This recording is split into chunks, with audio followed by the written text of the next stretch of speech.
mitte sind panna teistega võistlema, vaid endaga võistlema, et olla parem kui eilne sina.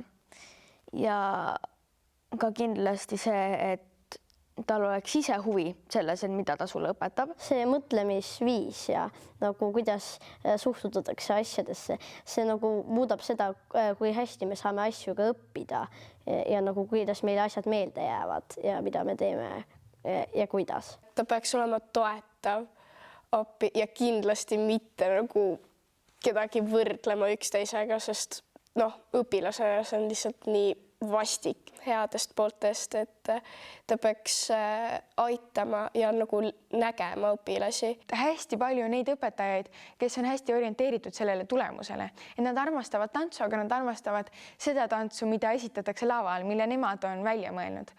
Aga ma ütleksin, et kõige paremad õpetajad, kui nii-öelda on need, kes armastavad kogu seda protsessi. Sellepärast, et see tegelikult vähemalt minu puhul on see, miks ma käin tantsutundides. Mitte selleks, et olla pärast 5 minutit laval, kuigi ma naudin ka seda, minu arvates see lõpptulemus on ka oluline. Aga mina ikkagi tantsin iga hetke jaoks, kus ma tantsin, mitte selle lõpptulemuse jaoks.